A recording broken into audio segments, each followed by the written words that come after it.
Okay, alright. Update post tayo sa update for today ganap, guys.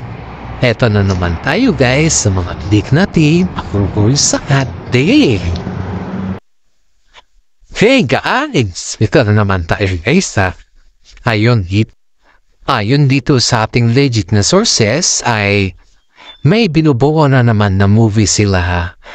Alden Richard at saka si Catherine Bernardo, guys. Alam naman din natin na napakahusay nila sa lahat. Kaya tayo po ay nag-aabang-abang na naman. Kaya pala yung sinasabi nila na panay ng umiba na yung ugali ni Catherine.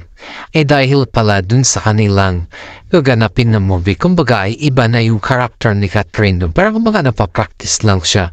Pero huwag naman po natin sana i-bash kung ano man yung nakita natin na kakaiba kay Catherine. Kasi nga po, normal lang naman bilang isang artista na may mga sarili din tayong style, or kung gusto naman natin baguhin yung ating mga style sa buhay, ay pwede naman po yan at saka wala namang nagbabawal sa atin kasi karapatan naman natin yan bilang tao. Pero sana naman, guys, ay isipin din natin na si Catherine po ay kagaya natin na tao. Hindi po naman porke artista ka at kung ano yung gusto ng mga fans na yung bang iyon na yung gusto lang nila sa kanya ay hindi na magbabago yun. Kasi guys, ito lang yung advice natin na ayon din dito, ha. Sinusunod din naman ni Catherine yung gusto ng kanyang mga fans. Pero may mga time din na gusto din niya mag-out sa kanyang mismo sarili. Dahil po ang pag-out kasi ay nakakabigay sa kanya ng malayang pananaw. Ibig sabihin po yan, guys, ay hindi naman natin pwedeng balutin si Catherine kung ano yung gusto natin. Ewan ko sa mga feeling na fans dyan na nagbabash naman kay Catherine ay parang kung ayaw nila ba na maging happy si Catherine at gusto lang nila na nagluluknok si Catherine sa kalungkutan. Yun yung gusto nila kasi. Ayaw nilang makita na maging masaya si Catherine sa kanyang buhay. At kinukumpara naman po si Catherine kay Andrea dun sa ABS-CBN Ball na may kaugnayan na naman daw si Catherine sa kaguluhan dun. Of course, guys, kung ikaw yung tatanungin, kailangan pa ba nga na magselos si Daniel Padilla kay Kyle Echari? Na yung si Kyle Echari naman, guys, is barkada naman yun ni Andrea Brillantes. Ang kinukunik kasi dito, guys, is nagselos daw si Daniel Padilla dahil sobrang hawak daw ni Kyle Echari kay Catherine. Pero ang tunayan naman dito, guys, is dati na palang nagsiselos si Daniel Padilla kasi barkada po ni Kyle Echari si Andrea na kung sana ay nauugnay din yun sa hiwalayan nila ni Catherine Bernardo. Kasi ayon din dito sa ating legit na sources ay dun sa kondo ni Daniel Padilla ay namamalagi pala si Andrea dun. Nasa kanila po yan kung papatunayan nila or hindi. Kasi nga po ang pagsiselos kasi parang inuugnay kay Catherine. Parang si Catherine yung point of view kung bakit daw nagselos si Daniel Padilla. Hindi po. Parang nataon lang kasi na parang very escort si Kyle Echari kay Catherine. At alam naman din natin na si Kyle Echari po ay very friendly siyang tao. Kahit naman siguro, guys, na basagulero siya sa paningin ng mga ibaba, yung alam mo na kung ano yung mga ugali din ni Kyle Echari kasi mga kabataan kasi hindi mo din makokontrol yan paminsan-minsan eh. Lahat naman yan, guys, ay nakukuha sa magandang usapan. Pero ito kasi si Daniel Padilla, matagal na pong nag-iinit ito kay Kyle Echari noon pa man. Kasi alam natin lahat na si Kyle Echari ay pinakamatalik na kaibigan ni Andrea at si Kyle naman din po ay may pagtingin din kay Andrea. At ganoon din po si Andrea may pagtingin din kay Kyle Echari. Pero dahil nga po nirerespeto nila yung kaibigan na salita ay para makaibigan, matalik na makaibigan na lang po sila. Ang unang kaguluhan po sa ball, sa ABS Ball po ay Hindi nagsimula kay Catherine kundi lumapit si Daniel. At iyon po yung simula. Kaya pala guys, ayaw pumunta or dumalo si Alden Richard dun sa ball. Dahil alam niya na nandun si Daniel. At alam naman din natin na kapag nandun si Daniel, mainit si Daniel kay Alden Richard. Diba? Kaya nga lahat ng mga kwan po ay napaka respetado, matikuloso at kumbaga guys is alam ni Alden Richard, napaka-matured ni Alden Richard mag-isip. Dahil hindi niya hinayaan yung sarili niya na maging sentro ng kaguluhan dahil alam naman din natin na si Daniel po ay naghahamon yan kay Alden dahil hindi na kasi pinapansin ni Catherine Bernardo si Daniel Padilla. Buti na lang at nandun si Mami ni Daniel na si Carla at siya po yung umawat at kinuha niya na si Daniel dahil alam niya naman na darating sa punto na may makakaandakulo. Kasi lahat sa mga ABS-CBN ball guys hindi lang kasi nila ito pinapublish. Halos lahat ng mga ABS-CBN ball na nagaganap ever since ay may mga artista talaga na nag-iinitan dahil nga po sa mga babae ba, sa mga experience sila or sa mga ex nila na nandun si present at nandun din si ex, syempre mainit talaga. Kaya nga nandun yung mga parents sila na artista din para subaybayan yung mga galawan ng kanilang mga anak dahil alam nila na pag yung lalaki ang kanilang anak, dun mo makikita kung ano talaga yung ugali nila. Lalong-lalo na pag yun ay nakainom, expect mo na yan. Kasi pag sa party kasi na yan, bihira lang kasi yan. Parang once in a 1 year lang po yan. Lahat na mga artista nandun, alam mo na pag nandun lahat mga artista, inuman forever talaga yan. Magdamag yan. Buti na lang nandun yung mga parents ni Daniel Padilla at nakita nila kung ano yung nangyayari. At sa katotohanan ay dininay din ni Mami Carla na nagsiselos si Daniel kay Kylie Chari dahil parang misunderstanding yung nagaganap. Oh my God, misunderstanding talaga yung gano'n na sequel na nagkasuntukan na. At saka si Labajo, si LG Labajo, kita nyo naman yun? Yung may bukol sa mata, may black eye. Aba, kung makapaghamon naman kasi to, akala mo kayang-kayan si Richard Gomez, si Richard Gutierrez eh. Si Richard Gutierrez may kwan na yun, may napatunayan na yun sa showbiz. Samantala itong bata na to, akala mo makapaghamon, akala mo siya na. Akala mo, porke nakainom ng alak, siga-siga na. Aba, dun siya nagkamali. Sa totoo lang, maraming proud kay Richard Gutierrez sa ginawa niya na pagtanggol kay Daniel Padilla. Kahit alam niya naman nung nangyayari, siyempre kaibigan niya yun kailangan niya ipagtanggol. Kasi bihira lang po yung kaibigan, ipagtanggol mo yung mismo kaibigan mo sa harap ng gulo. Yun yung kinatawag na napaka-pleasant at yun yung tinatawag na napaka-gentleman sa lahat. Ang dami na-appreciate, ang dami nang appreciate kay Richard Gutierrez dyan na karakter niya guys. At hindi lahat ng mga kaibigan kaya mo ipagtanggol sa lahat ng bagay. Pero itong si Richard Gutierrez, wow, ang sarap sa pakiramdam guys na pinagtanggol niya talaga. Yan yung sinasabi natin na tunay na kaibigan. Yung kaya ka ni ipagtanggol sa oras ng gulo. Diba? Kaya proud na proud yung mga netizen kay Richard Gutierrez dahil sa kanyang katangian na pinakita dun sa ball at kitang-kita naman natin yung kahansaman ni Richard dun. Balik po tayo kay Catherine guys.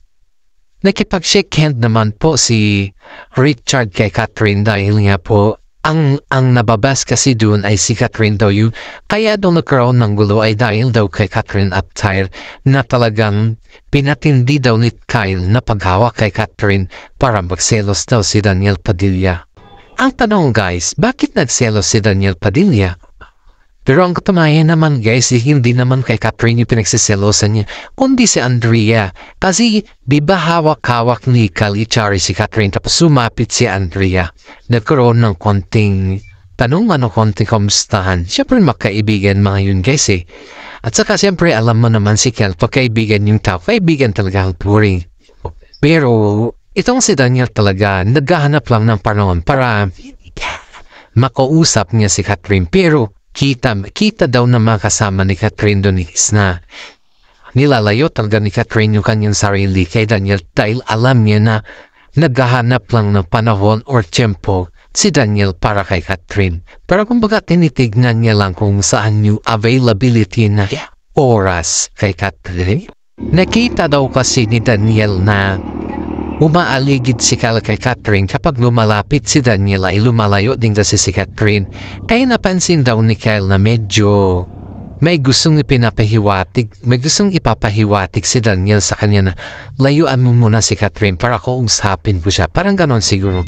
Pero si Catherine daw guys ay nakita daw ng mga iba nilang kaibigan dun na talagang ayaw niyang kausapin si Daniel.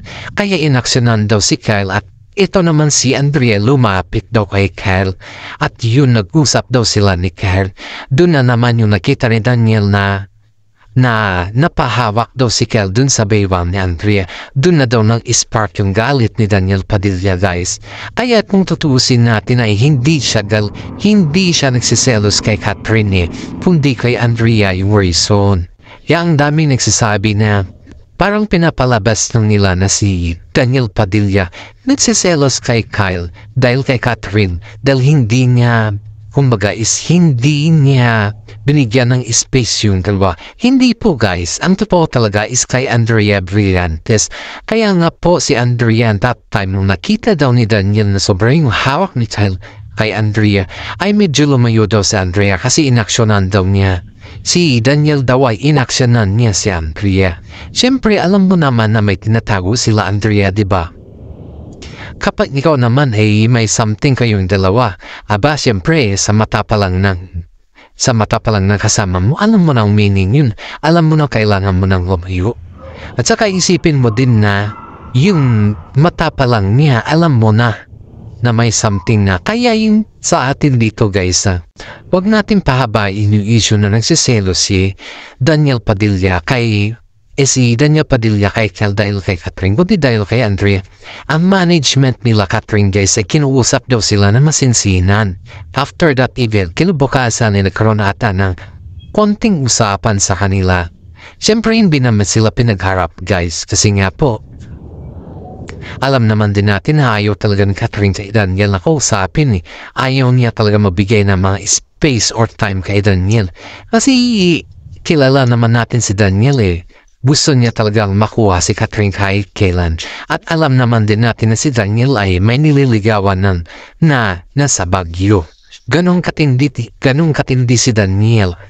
Kaya kinuusap daw, ayon dito sa ating legit na sources, ay kinuusap daw si Catherine ng personal ng kanya mga management at dun sa mga boss ng ABS-CBN kung ano yung umpisa ng kaguluhan doon. At iyon po ay inamin naman ni Catherine na hindi siya nag-umpisa at inamin din yun ni Kyle na hindi naman sila nag-umpisa kundi nagselos si Daniel dahil yung sa paghawak ni Kyle kay Andrea.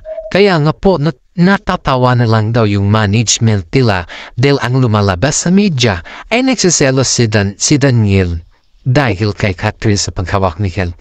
Ang daming natatawa sa kanila, ang daming humalak, Dahil hindi daw nila sukat akalain na gawing issue na maging si Catherine yung dahilan na pagselos si Daniel. Pero ito nadulas po yung kaibigan ni Daniel guys, nadulas siya na hindi kay Catherine kundi nataon lang talaga na si Kyle ay kasama niya si Catherine at kasama din ni Kyle si Andrea. Yun yung katotohanan guys. Nakita niyo ba yung pormahan nila Andrea at saka si Daniel? Halos makakulay po yung kanilang ginamit dun. Dahil tignan mo, mas terno pa nga sila kumpara kay Catherine, diba? Dun mo nakikita guys na may kaugnayan pa rin yung dalawa. Ito pa, hindi lang po kaugnayan, kundi si Catherine din po ay talagang gustong-gusto niya na pumunta si Alden dun para si Alden yung magiging escort niya. Pero si Alden kasi napaka-mature niya mag-isip, ayaw niya kasi ng gulo. Kaya ito, nagkaroon na naman ng issue na si Alden Richard daw ay talagang ayaw kay Catherine. Pero hindi yan totoo guys, kasi may gagawin silang movie sa ngayon. At yun po ay inaabangan na ng lahat. At yung movie na yun guys, hindi na sa Amerika, kundi ibang bansa na naman. So, ibig sabihin, magkasama na naman sila dun. Babalik na naman yung Kat din dahil ang asam talaga ng mga fans ay babalik ang Kat Deal sa kanilang movie dahil sobrang lakas ng Kat din guys. Pero itong si Alden kasi guys, hindi niya pinapatulang kung anong klaseng pambaba sa kanya patungkol kay Daniel Padilla. Kasi pag iyan ay pinapatulan mo talaga, iyan ay lalawak at dumadami ang issue. Kaya itong si Alden Richard guys ay naging matino siya at naging practical siya. At napaka-mature niya mo isip. Siyempre, ikaw ba naman, Alden Richard ka? Habol at habor talaga yung mga babae sa'yo. Sa ganyan ba naman ang galing mo? Sa pag-arte, pati si Catherine Bernardo sa iyo ay napaswak. Alam niya si Catherine guys, ayon dito sa ating legit na sources nahuhulog na daw kay Alden Richard sa kanyang. Of course guys, sabi nga dito sa ating legit na sources ay nahuhulog na daw si Catherine kay Alden Richard. Kasi nga daw sa galawan ni Alden ay talagang mahuhulog ka. Kahit daw sinong babae dyan guys na kasama ni Alden sa pelikula or sa movie, assist na assist talaga siya. Kumbaga guys is wala kang masabi. Lahat na mga gusto mo kainin, ano yung lalong-lalo na guys sa pagkain. Sobrang assist na assist po si Alden Richard kay Catherine. Pati sa mga paghawak sa mga damit or something na yung pagwalk ni Catherine or yung mga bag ni Catherine na medyo marami ay talagang kitang-kita mo daw yung gentleman ni Alden Richard dyan guys. Kaya ang dami nagsasabi na kinokontrol lang daw ni Alden yung kanyang sarili dahil syempre ang dami nga din nagsasabi na hindi pa daw ready si Catherine. Ang sabi nga ni Catherine is single pa siya eh. Wala namang formal na reaction si Mami Min dun kasi may nakapagsabi sa atin dito na si Ogie Diaz na si Catherine daw ay palagi daw sa Lucena at palagi daw sila doon nakikita ni Mayor. O diba? Si Mark daw. Kaya daw nagkaroon ng alitan sila Mami Min at saka si Catherine dahil daw sa kanya. Aba, ang katotohanan guys kinumpirma ni Catherine na single siya at ready to mingle. Yung mga issue din na kaya daw hindi na daw nag-i-effort si Daniel kay Catherine kasi hindi na daw pwede kasi nandyan si Mark. Aba, wala din po yung katotohanan guys. Kasi ang katotohanan talaga, single pa si Catherine at hihintayin na lamang niya kung ano yung magiging resulta yung sa kanya na ni Alden Richard. Kasi may mga pangako pala sila sa isa't isa guys na kung makapaghintay daw si Alden na maging ready si Catherine ay yun na daw yung sign na magpakasal sila. You know guys si Daniel ay inaasahan niya talaga na magpapakasal sila ni Catherine at the age of 30 niya. Kasi 21 pa lang 29 pa lang si Catherine Pero hindi yun nakatugma guys, hindi yun nakatotoo. Dahil nung 30 si Daniel ang dami niya nakababalaghan na ginagawa. Kaya nga iniisip na mga karamihan na mahirap i-commit ang iyong sarili sa mga bagay-bagay na hindi ka pa ready. Pero si Catherine guys, aminado naman na nakikita niya noon si Daniel na siya yung magiging future niya. Pero nag-ibang lahat nung dumating si Alden Richard at nag-iba din ang lahat nung nagkaroon na kaguluhan kay Daniel Padilla. Gumawa kasi siya ng rason kung bakit naging ganon na si Catherine na yun. Kaya hindi naman po natin masasabi na kasalanan ni Catherine ang lahat at kasalanan ni Alden Richard ang lahat dahil si Alden Richard naman po dumating sa buhay ni Catherine nawala na sila ni Daniel Padilla. Ang ganda nga ng blending guys Dumating si Alden Richards sa buhay ni Catherine na wala ng kusot, diba? Kumbaga is free na si Catherine. Kaya hindi naman natin pwedeng sabihin na si Alden Richard ang napagulo kila Captain Bernardo. At hanggang dito na lang po yung ating update. Maraming salamat at God bless po sa ating lahat.